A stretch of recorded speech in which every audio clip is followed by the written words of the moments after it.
So we just talked about how to play with our fingers, which we're going to use a lot. But now we're going to talk about something you probably know about, this little guy, this guitar pick. All right? First of all, let's talk about picks themselves. These are just little pieces of plastic, kind of a rough triangle, rounded triangle shape. And you may see little markings on the pick. Of course, people use them for logos, businesses, everything like that. This one looks like it has some kind of band on it at some point, but somebody's thumb has worn it off over time. Obviously, I just sort of accidentally collect picks. My theory is that there's this planet out in the universe that is made up entirely of guitar picks and socks from the dryer. And it just sort of has its own gravity and, you know, they just get lost. Let's put it that way. So you're going to want to have a lot of picks. What kind should you get? Well, we're going to put it kind of in three different basic types. There's going to be thin picks, which are very floppy picks. There's going to be medium picks. That's about what this one is. This one's kind of a medium, so I can bend it, but it's pretty firm. And there's going to be heavy picks, which you cannot bend at all. I would advise you not to get a heavy pick. Thin picks might be okay, but I think a medium pick is a great place to start. Okay, so get yourself like some Fender mediums. Actually, the Fender thin picks are pretty medium thin. So if you want to get some Fender thins and some Fender mediums, maybe that would be good for you. And you can see which ones you like better. And it may change depending on what kind of song you're playing. So a pick is something that we use. When do we use a pick and when do we don't? When do we not use a pick? Use fingers. Well, it just depends on the song. If I'm doing a maybe like a country folk kind of thing, I'm probably going to use a pick. Or I could do a finger picking thing, which we'll learn later.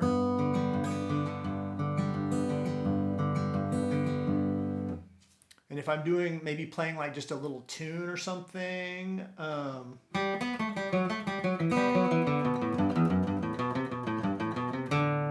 probably I'll use a pick, but again, it just depends on the style of music. So the important thing though is how do you hold the pick? This is something I'm a little picky about. So I would encourage you to really try to do it right, because this is something that people don't do right a lot of the time. And I think it costs them just a little bit. So again, forgive my right-handed bias here, but I'm going to hold the pick actually with my left hand right now. So I'm holding in front of me right here with my left hand. And note how I'm holding it from the tip right here. So I want you to do that, please. And then I want you to take your right hand thumb, and I am perpendicular to the pick. I'm not parallel, I'm perpendicular. And I'm going to come over here with my thumb, and I'm going to kind of just squish it right on the pick, right there. Okay? Almost like I'm doing a thumbprint on an ink pad. Just like that. And then I'm going to take my right hand pointer finger, and I'm going to put it just like that. Now if I take the pick away, I'm kind of making almost a cross with my fingers. Okay? And that's how we're going to hold the pick. The thing that I'm the most picky about is that you hold the pick with two fingers. There can be some little variation on how exactly. Maybe you do a little bit like that. Maybe, you know, depending on the song, it may even change a little bit. Maybe it rounds back around, or maybe it comes that way a little bit. But two fingers. Don't hold the pick like this. Okay? I've even seen people who strum like this. I just don't think it's your best bet for being able to strum individual notes and chords and move fluidly between those two styles of picking. I think you're going to be very well served with a two-finger pick hold. But hey, it's you. If you feel like I can only do it with three fingers, well, do your best.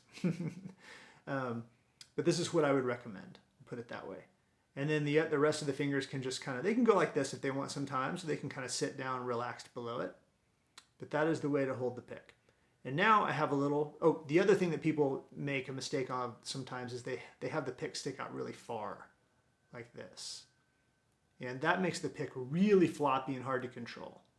So you really just want a little triangle, just a little triangle. Look at that, just not very much. Little triangle sticking out. Here is the exercise that I want you to try to get accustomed to this pick hold if it's new for you. There are two directions of picking. There's down and there's up.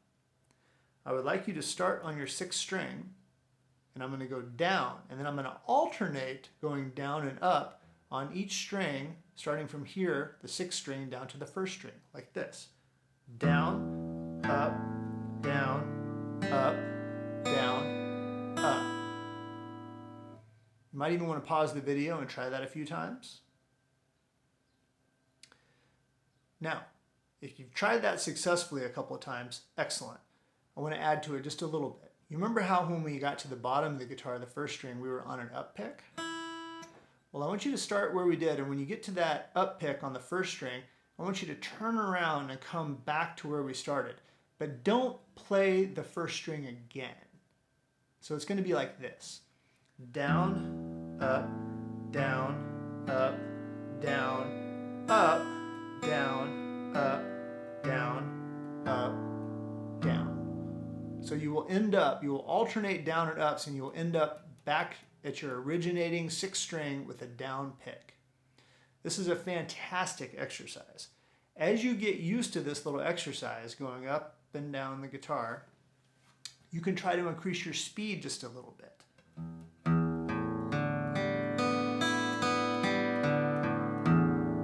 Okay? Now, just like we talked about with fingerstyle, try to make sure that your picked notes are firm, but not super loud, but firm. You don't want to. That's not going to really help you achieve your goals of getting a nice sound, okay, and developing your pick technique. So make sure it's a firm sound, and again, you can go a little bit faster. And if that's as fast as you can do it, or not quite that fast yet, don't worry about it. Maybe just do it a few times whenever you sit down to play at the beginning of each session. But then once you get comfortable at a certain speed, I want you to try it, this is hard, twice in a row.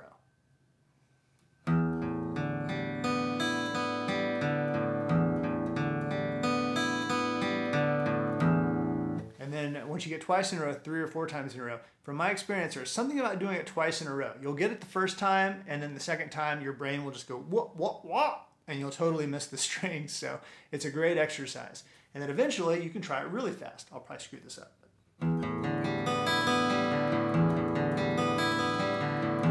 Okay? One thing I love about this exercise is that it almost forces you to use this good pick hold, because you just can't quite get it to work if you're doing it like this. So I've had students who just were super insistent on holding their pick this way, mostly just because that's how they were comfortable, and they just had a hard time. They struggled with holding it the other way. But when we start this exercise, I would notice them just kind of go, ah, and get into that good pick hold position. So that's great. And again, why do I care about this? Because you can go between strumming. Oh, I kind of messed that up. And then between picking individual notes pretty easily. I can maybe do it better when I'm not on video, right? And we'll talk about alternate picking or all down picking. We'll go over that a little more in detail, but just very quickly, there are 2 directions, again, down and up. If you're alternating down and up, it's called alternate picking, okay? And sometimes we will have some exercises later in the beginning lesson and some more complex stuff where we are very much trying to alternate pick to make things go quickly.